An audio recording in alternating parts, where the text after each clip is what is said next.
मिल्कीपुर तो बता रहे हैं संजय चौधरी की तो जीत गए 40,000 वोट से। हार स्वीकार लिए क्या अभी?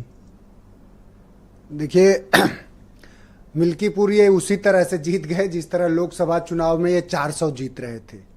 ये मिल्कीपुर उसी तरह से जीतेंगे जिस तरह से अभी पूर्व में वहाँ अयोध्या जीते हैं। और अभी अयोध्या की हार का आलम यह है कि पूरे देश की इनकी जीत, और जैसे ही इनको याद आता है कि अयोध्या हार गए वैसे इनकी नीयत खराब हो जाती है। सवाल मिल्कीपुर के लोग तो जानते होंगे, मिल्कीपुर के जिस सांसद ने अभी कल जिस तरह से उन्होंने अपने करुणा जाहिर करी है, वो अपने बेटे के जिताने के लिए कोई करुणा और कोई अपनी वेदना नहीं आप सबके समक्ष रख रहे थे।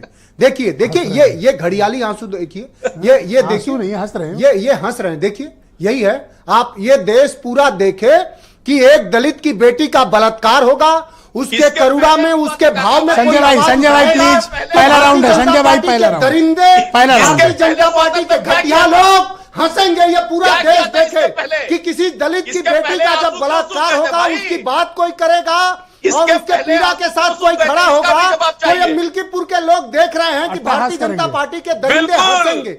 ये देखिए, ये लोकाचार है इनका। अरे शर्म से डूब मरो, किसी की बेटी का बलात्कार होगा और हंसोगे। अरे किसी के बेटी का बलात्कार होगा और हंसोगे, तुम्हें शर्म आती है कि नहीं आती? तुम्हारे घर बहन बेटियां हैं कि नहीं है? अरे क्या कर रहे हो, क्या कर रहे हो? एक बेटी के साथ इतना बर्बर जघन्य अपराध हुआ, उसके जननांगों तक में डंडे डाल दिए गए, कैसे हंस रहे हो? अरे व्यक्ति हो भी कि नहीं? कौन मनुष्यता है तुमने कि पशुता है? तुममें मनुष्यता है कि पशुता है, यह बताओ। तुम किसी तरह का तो मानवीय व्यवहार व्यवहारित करते यार। अरे पशुता दिख रही है तुम्हारे चेहरे में, तुम्हारे चेहरे में पशुता दिख रही है, पशुता तुम्हारे चेहरे में पशुता दिख रही है, मानवीय व्यवहार ही नहीं दिख रहा। मैं एक बेटी के साथ बर्बर व्यवहार हुआ उस पर मैं बात कर रहा था, और किस तरह से आप हंसे हो? क्या बीएचयू ने जो एक बेटी के साथ हुआ उस दरिंदे पे नहीं हंस रहे हो? क्या बात कर रहे हो? तुम्हें शर्म आनी चाहिए। ये वही लोग हैं जो हाथरस में एक बेटी को एक सेकंड रुकिए, वापिस आइए संजय भाई, रुकिए। संजय चौधरी जी प्लीज, और आप भी मुद्दे पे आइए, और हम लोग 1 to 1 पहला राउंड है, आप लोग क्यों नियम तोड़ रहे हो? हमेशा से इस डिबेट का एक सिद्धांत रहा है कि पहले राउंड में टोका टाकी नहीं होती। आप बोलिए अपनी बात। देखिए आपके सिद्धांतों के साथ कभी हम लोगों ने खिलवाड़ नहीं करा है। और क्या आप पूरा देश आपके चैनल को, भले प्रादेशिक चैनल है, हम लोग जहां भी जाते पहचान है आपकी।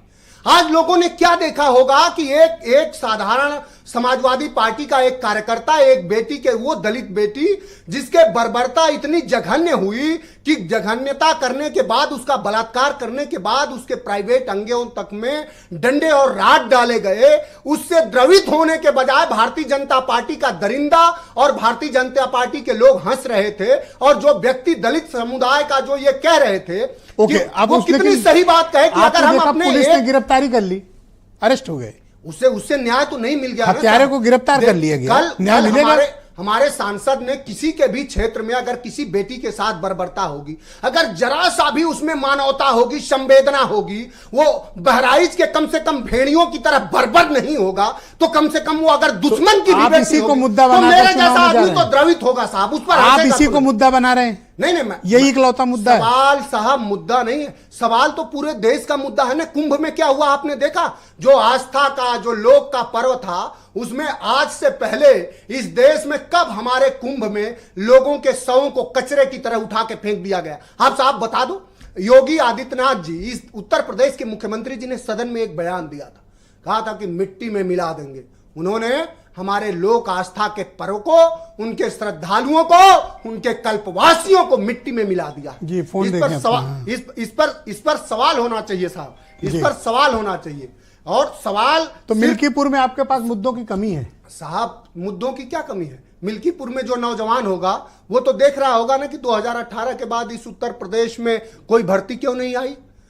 उत्तर प्रदेश का जो दलित पिछड़ा होगा वो देख रहा होगा कि 69,000 शिक्षक भर्ती आई, तो उसमें 22,000 दलितों पिछड़ों का हक किसको दे दिया गया? अखिलेश यादव। आपके पास क्या सबूत है कि आपके पास क्या सबूत है कि वहां पर अधिकारी गड़बड़ कर रहे हैं? ये देखिए, प्रत्यक्ष को प्रमाण की कोई आवश्यकता थोड़ी होती है।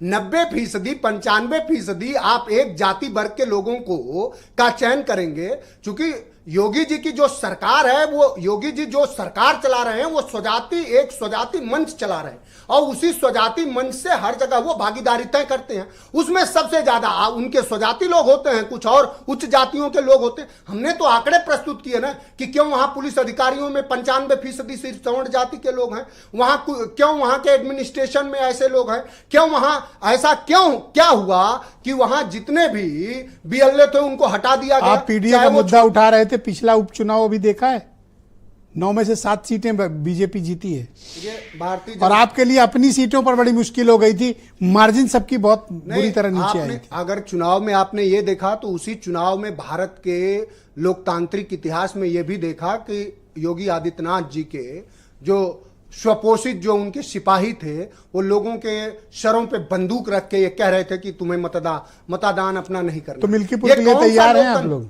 मिल्कीपुर में समाजवादी पार्टी तैयार है, और जो फिर न शिकायत करना कि बंदूक लगा दी। भारतीय जनता पार्टी, देखिए समाजवादी लोग लोकतंत्र के और लोकशाही के संवर्धन के लिए, उसके सुदृढ़ीकरण के लिए, और मैं खत्म कर रहा हूं साहब, और हमारे नेता अखिलेश यादव जी पीडीए समाज के सबल और समृद्धशाली होने के लिए हर तरह का बलिदान देने को तैयार हैं, और हम लोग किसी तरह के तानाशाही से डरने वाले लोग नहीं है।